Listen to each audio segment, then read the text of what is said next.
Okay, so you know how we're all constantly striving for something better, right? Hmm. Like deeper connections, more energy, or, finally hitting those financial goals we set for ourselves? Yeah, we all want those positive changes in those big areas of life, right? Love, health, money. Exactly. And what if I told you there's a way to understand those forces that actually help you make those changes happen? Like a shortcut to getting those areas firing on all cylinders. You got it. Think of this as your cheat sheet to grasping some of the core ideas that could shift things for you. I like that. A cheat sheet. Right. We're all about efficiency here. Absolutely. So today we're going to dive deep into Rhonda Byrne's The Secret to Love, Health, and Money. Ah, Rhonda Byrne, of course, the mastermind behind The Secret. The one and only. That book and film were a global phenomenon. Huge, yeah. It really explored the ins and outs of the law of attraction. And in this book, she zeroes in on how that principle, how the law of attraction, affects our most personal experiences. The stuff that really matters. Our relationships, our well-being, and our finances. The trifecta. Exactly. I mean, think about it. The original Secret book Yeah. sold almost 4 million copies Wow. back in 2007. And the DVD, over 2 million homes. That's incredible reach. And Rhonda Byrne was even named one of Time magazine's 100 most influential people. Oh, wow. That's a big deal. Yeah, so clearly she's onto something significant here. Definitely. And today, we're focusing on you. We're pulling out those key insights from The Secret to Love, Health, and Money to help you understand how your own thoughts and feelings, yeah, yours, might be shaping what you experience in love, health, and money. Awesome. So ready to jump in? Let's do it. Love is always a good place to start, right? Yeah, always a popular topic. So when we talk about love through the lens of Byrne's work, it all comes back to that core principle, the law of attraction. Like attracts like. Okay, so how does that play out specifically in our relationships? Well, it suggests that what you constantly think about relationships, even if you're not consciously aware of it, ends up showing up in your real life. So if your thoughts are always negative, like focusing on how hard it is to find a good partner or, assuming every relationship is doomed to fail. You're kind of setting yourself up for that, right? It's like your thoughts are creating that reality. Interesting. But the book has a more positive spin on it, too. Okay, how so? Well, it talks about starting your day with gratitude for the people already in your life. Oh, I like that. And how that simple shift can actually make your connection with your partner stronger. Richie. And even deepen your relationships with friends and family. It makes you wonder. Makes you wonder what? Like if what's going on inside us really does set the stage for what we experience in our relationships. It's like our inner world is a blueprint. Exactly. And Byrne really emphasizes that thoughts are the root cause of everything. Everything. Everything, including the quality of our relationships. Right, right. But our feelings play a huge role too, don't they? Oh, absolutely. It's like they amplify those thoughts. Think of it like pouring gasoline on a fire. Whoa, okay. Vivid imagery. But you get the point right. It makes those thoughts even stronger. Definitely. So having a positive outlook isn't just some fluffy, feel-good idea. It's key. It's a crucial ingredient for attracting those positive relationships. It's like, what frequency are you broadcasting when it comes to love? Oh, I like that. Broadcasting a frequency. Yeah. So are we sending out vibes of optimism or pessimism? Exactly. And what's interesting? The book even suggests that if you maintain a more positive state, what it calls vibrating at a higher frequency, Okay, vibrating at a higher frequency. relationships that aren't a good fit for you might just naturally drift away. They no longer resonate with that energy you're putting out. You got it. It's like they can't keep up. Huh. So are we saying that our energy can actually repel certain people? Well, maybe not repel consciously, but yeah, like a natural sort of Sorting process. Yeah, like a sorting process. Okay, interesting. And there's another important point Byrne makes about the law of attraction. Yeah. What's up? It doesn't get negations. Negations. Like if you're always saying, I don't want to be alone. Yeah. The main focus of that thought is still on loneliness. Right. Like, so that's the energy you're putting out there. It's like the universe doesn't register the don't. Huh. So it's like you're accidentally attracting the very thing you're trying to avoid. Exactly. So it's all about flipping that internal script, focusing on what you do want, not what you don't want. Okay, I like that. So what does the book say are the key ingredients for building those amazing relationships? Well, it comes down to being intentional about what you want in a relationship. Don't dwell on the negatives, on what you don't want. The book points out that people who have those fulfilling relationships, they're constantly focusing on the positives. Okay. And they talk about their relationship in a constructive way. So no complaining or focusing on the flaws. Right. It all goes back to avoiding that don't. If you're constantly picking at things or highlighting problems, you might be inviting more of that into your life. Makes sense. And Byrne takes it a step further with this idea of having 10 positive thoughts for every critical thought. 10 to 1. That's a big ratio. It is, but it's about rewiring those thought patterns. It's like a mental workout. Oh, yeah, no kidding. And it emphasizes really appreciating the good things about the relationships you have right now. Okay, so even if things aren't perfect, find things to appreciate. Exactly. And when it comes to finding romantic love... Ah, yes, romance. The advice is a little different. How so? Don't get hung up on finding a specific person or a super detailed list of must-have traits. Okay, so don't fixate on one person. Right? Or even a really specific checklist. Got it. But really picture those ideal qualities you want in a partner and trust that the universe will do its thing. Okay, trust the process. Yeah, exactly. Trust the process. Yeah. And there's another important point, finding that balance between, really wanting a relationship, but also... Being detached from the outcome? Yeah. Don't try to force it or control it. Just be open to what comes your way. That's easier said than done for a lot of people. It is. It's a practice. But, okay, we've talked about the mental game, but how do we actually create these amazing relationships, like practically? Well, Byrne outlines a creative process for relationships. It's got 3 main steps. Okay, break it down for me. First, you got to be crystal clear about what you truly want in a relationship. Okay, so it's not enough to just say, I want a good relationship. No, not at all. You got to define good, what qualities are essential for you, what kind of dynamic are you looking for, all the details. Okay, so get specific. That's step 1. Ask. What's next? Step 2 is believe. And this one is all about faith. Faith. You have to cultivate this unwavering faith that you've already received the relationship you're looking for. Okay, that sounds like a tall order. It can be. It's about feeling worthy of love and trusting that the universe is working in your favor. Okay. So believe you already have it. Exactly. And finally, step 3 is receive. Receive. What does that look like? It's all about keeping a positive attitude and truly feeling good right now. In this moment. Yeah, right now. The book says that when you do that, you align yourself with the frequency of love and abundance. Okay, interesting. And it brings up the act as if principle. Have you heard of that? I have. Isn't that about preparing your life for what you want as if you already have it? Exactly. It's like sending a signal to the universe that you're ready. Powerful stuff. So beyond those 3 steps, what else does the book recommend for our relationships? Well, it talks about the power of imagination. Our imagination. Byrne believes our lives are shaped by our imagination, whether we realize it or not. So if we're constantly imagining worst-case scenarios... That's what we might attract. Right. But if we flip the script and actively imagine the most positive, loving scenarios for our relationships... That's what we invite in. Exactly. I like it.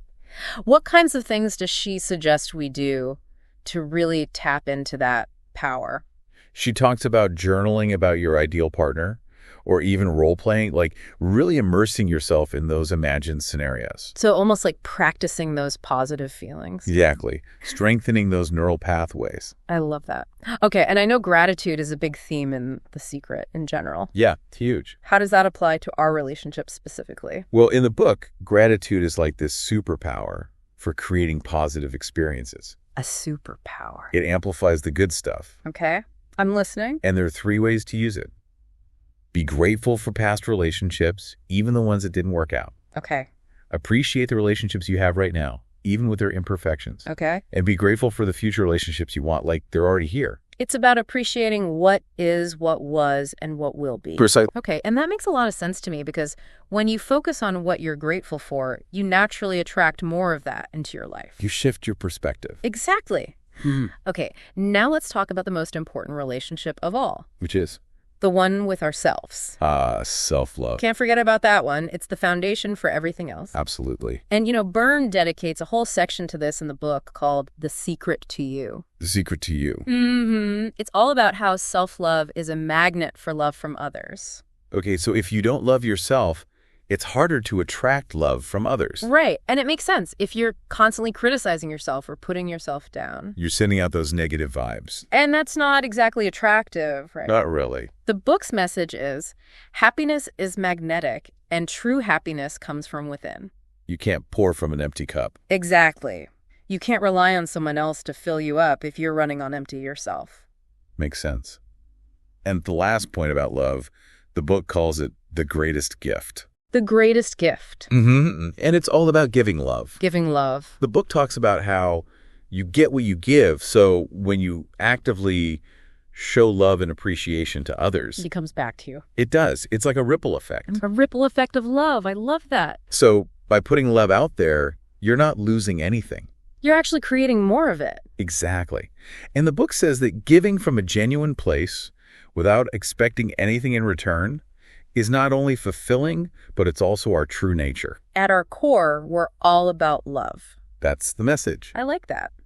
So, to sum up the love part, know what you want, believe it's possible, feel good, and give love freely. Pretty good recipe for a happy love life. Sounds like it. All right, let's shift gears a bit and talk about another crucial area, our health. Okay, health. So, what's the main connection between health and the law of attraction, according to the book? Well, Byrne starts off with a pretty bold statement. Perfect health is our birthright. Wow. Okay. It's our natural state. And the book says our subconscious mind, it plays a huge role in our health. Okay. How so? It takes our beliefs, especially those deep-seated ones, and treats them like commands. So if we're constantly telling ourselves we're prone to getting sick. Our subconscious might actually make that happen. Oh, wow. That's kind of scary. So how do we change those subconscious patterns? By consciously reprogramming it. Reprogramming. Yeah, like updating software in your computer. We can implant new, more positive beliefs about our health into our subconscious. Okay. And the key is repetition. Just like you'd update software, you need to consistently feed your subconscious with those positive thoughts and affirmation. So it's like we're overwriting the old programming with a newer, healthier version. Precisely. Okay, so how does the book define true health? It's more than just not being sick. It is. True health is about feeling vibrant, full of energy, having mental clarity, and being free from stress. It's like that boundless energy you see in kids. Oh, I get it. It's that pure joy and vitality. Exactly. And the book says this state of true well-being is always available to us. We just have to tap into it. We have to choose it. Choose it. Okay, so it's a choice. It is. And once again, the law of attraction is the driving force. Okay, so how does that work with health? Well, the book says that the thoughts we focus on directly affect our health. Positive thoughts invite well-being, while negative thoughts can attract sickness. So our thoughts literally create our reality, even when it comes to our physical health. That's the idea. And there are even stories in the book about people who've experienced miraculous recoveries from serious illnesses just by changing their mindset. Wow, just by shifting their thinking from illness to wellness. Exactly. Okay, and this reminds me of something I've always found fascinating, the placebo effect. Ah, the placebo effect. Where people experience real physical changes just because they believe a treatment will work. Even if it's a sugar pill. Exactly. It's a testament to the power of belief. So, in a way, our beliefs themselves can heal us. They can have a huge impact, yes. Okay, now the book has a whole section called Feel Good, the Fast Track to Good Health. Feel good, the fast track to good health. Tell me more about that. Well, the main takeaway is that you don't experience anything in life unless you've consistently thought about it. Okay. So your health, it reflects your internal state, the thoughts and feelings you're harboring. Right. And Byrne argues that you have control over that internal state. We do. We do. And your emotions, they're like a magnifying glass for your thoughts. Okay, meaning? Feeling good usually means you're thinking good thoughts, and feeling bad usually means you're thinking negative thoughts. Okay, so it's about being aware of those feelings and what they're telling us about our thought patterns? Exactly. And feeling good, it's not just about happiness. It's essential for attracting good health. Makes sense. And the book even says that laughter is like the best medicine. Ah, laughter. Gotta love it. Right. So it's not just about thinking healthy thoughts. It's about cultivating that positive emotional landscape to support it. Your inner world needs to be congruent with your desired outcome. Okay, now does the creative process apply to health as well? It does. The same 3 steps. Ask, believe, and receive. Okay, take me through it. First, ask. You have to be specific about the health outcome you want. whether it's recovering from something, getting fitter, or just feeling more energetic. So no vague wishes. Nope, no, I want to be healthier. Be clear and specific about what that looks like for you. Got it. What about believe? Believe is all about conviction. You have to truly believe that you've already received that perfect health you're seeking. Even if you don't feel healthy right now? Especially then. It's about convincing your subconscious that you are already in that state of perfect health. Wow. Okay, that's a big mental leap for some people. It is, but the book says it's crucial. And what about receive? How do we receive good health? It's about focusing on feeling good in your body right now. Okay, so being present in our bodies. Exactly. You have to align your feelings with that state of optimal health. And how do we do that? Affirmations are a good tool. Statements that declare you're already healthy. Okay, so it's like telling your mind and body, hey, we're healthy now. Exactly. Cool. What other techniques does the book suggest? Well, gratitude is huge, as always. Makes sense. The book says it's like a supercharger for good health. A supercharger. It helps it grow and flourish. Okay, so how do we practice gratitude for our health? Make it a habit to appreciate your health, even the things you take for granted. Like being able to walk or breathe easily? Exactly. Okay, and how about visualization? Does that come into play? Absolutely. Byrne suggests focusing on what you want your health to be, not on any current illnesses or issues. Okay. Because your subconscious, remember, it can't really tell the difference between what's real and what's imagined. Right, so if you vividly picture yourself as healthy and vibrant... Your body might start to believe it too. And what about affirmations for health specifically? Those are super important. The book encourages you to be mindful of your words, to only speak about your health in a positive way. So no more complaining about aches and pains. Ideally, no. Instead, focus on expressing gratitude for your body's strength, energy, and vitality. Okay, I like that. The book even gives examples of affirmations like, I am whole, perfect, strong, powerful, loving, harmonious, and happy. Those are powerful words. Now, the last lesson in the health section is called The Immortal You. The immortal you. That's intriguing. It is, right? This section challenges the idea that death is inevitable. Death isn't inevitable. Well, that's the question Byrne poses. She mentions Richard Feynman. The physicist. Yeah, Nobel Prize winner. He believed there's no biological reason why we have to die. Huh. The book also talks about ancient texts that describe people living much longer than we do today. Really? Yeah, hundreds of years. Interesting. So the idea is that maybe, over time, our beliefs about aging and death have become self-fulfilling prophecies. So we've limited ourselves. That's the suggestion. Maybe we're actually eternal beings just having a temporary human experience. Okay, that's definitely a lot to ponder. It is. Okay, so we've talked about love and health. Now let's get to that all-important topic, money. Everyone's favorite subject, right? Yeah, it's definitely on everyone's mind. True. So what's the big idea, the core principle connecting money and the law of attraction? Just like with love and health, Byrne believes that financial prosperity is our birthright. Okay, we're all meant to be wealthy. That's the idea. Interesting. And that understanding the secret to money, it can open up a world of abundance for us. So it's not just about luck or hard work? It's about understanding the underlying principles. The law of attraction is at play here, just like in those other areas. Your dominant thoughts about money, they shape your financial reality. So if you're constantly thinking about scarcity, about not having enough... You're likely to experience more of that. Okay, but if you shift your thinking to abundance and prosperity... You start attracting those things into your life. Makes sense. So how much control do we actually have over our financial situation, according to the book? Byrne believes we have a lot of control.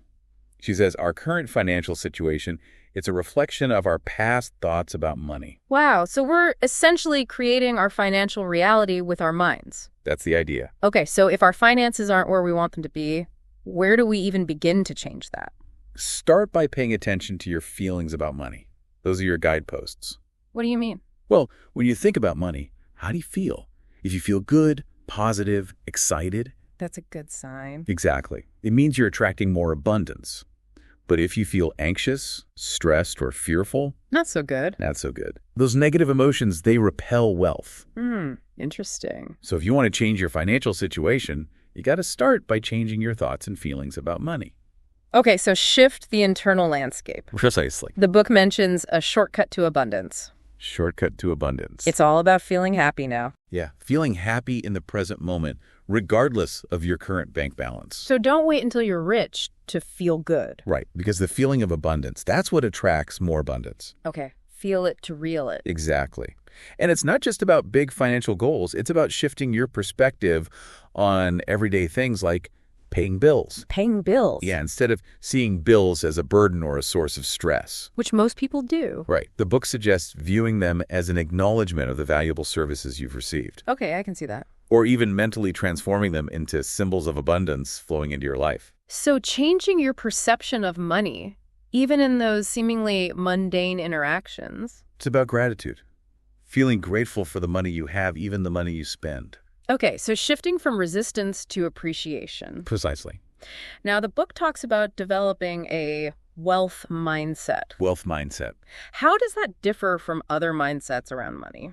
Well, people with a wealth mindset, they focus on opportunities and possibilities. They're the glass half full kind of people. Exactly. They're optimistic about their financial future. Okay. They believe in their ability to create wealth. They believe they can make it happen. Right. And what about those who struggle financially? The book suggests they often have what's called a poverty mindset. Poverty mindset. They focus on limitations, fears, and negative beliefs about money. They see lack instead of abundance. Exactly.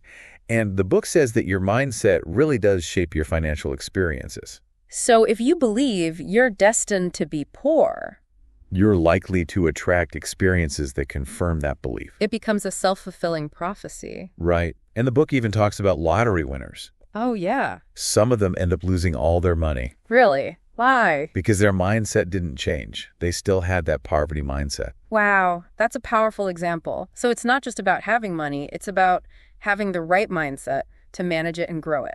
Exactly. And where do these money beliefs come from?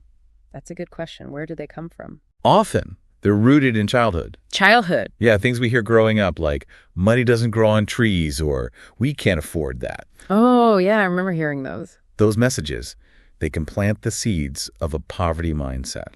Interesting. So it's about recognizing those old beliefs and consciously choosing to replace them with more empowering ones. Precisely. Now, when it comes to manifesting money, Does the creative process apply here as well? it does. Ask, believe, receive. It's a universal principle. Okay, break it down for me in the context of money. First, ask. You need to clearly define your financial goals. Okay, so not just, I want more money. No, be specific. What income level do you want to achieve? What do you want to buy? What does financial freedom look like for you? Get clear on the details. Exactly. Then believe. Believe. Have unwavering faith that what you've asked for is already yours, Already mine, even if I don't see it yet. especially then. Eliminate doubt, because doubt is a powerful block. Okay, so ask, believe, and finally, receive. To receive abundance, you have to feel good about money. Feel the joy, the gratitude, as if you already have it. It's that feeling of abundance again. Exactly. And take inspired action. Inspired action. Actions that feel aligned with your goals, not forced or desperate. Okay, so be open to those opportunities that present themselves. And act on them when they feel right. I like that. And what about gratitude? What role does that play in attracting money? Gratitude is essential. Essential how? Byrne calls it the bridge that will take you from poverty to riches. Wow, that's a powerful statement. It is. And it's about appreciating what you have now, no matter how small it might seem. So no complaining about bills or debt. Complaining only attracts more of what you don't want. Okay, so focus on the positive. Yes. And there are 3 ways to use gratitude for financial abundance. I'm listening. Be grateful for the financial blessings you've had in the past. Okay, past blessings. Appreciate what you have right now. Present abundance. And be grateful for the financial abundance you desire, as if it's already yours. Future gratitude. Okay, I like that 3-pronged approach. It covers all the bases. Now, the book also talks about the role of imagination when it comes to money. Our imagination is incredibly powerful, even when we don't realize it. Okay, how so? Well, many people spend a lot of time imagining what they don't want financially. Like debt collectors knocking on their door. Exactly. And guess what? That's often what they experience. Because they're focusing their energy on it. Right. So the book encourages you to consciously imagine the most positive financial outcomes for yourself. Okay. Use visualization to really feel those emotions of abundance and wealth. Like creating a movie in your mind of your dream life. Exactly. And a vision board can be really helpful for that. Ah, vision board. Yeah. Fill it with images that represent your financial goals. So making those dreams more tangible, more visual. Exactly.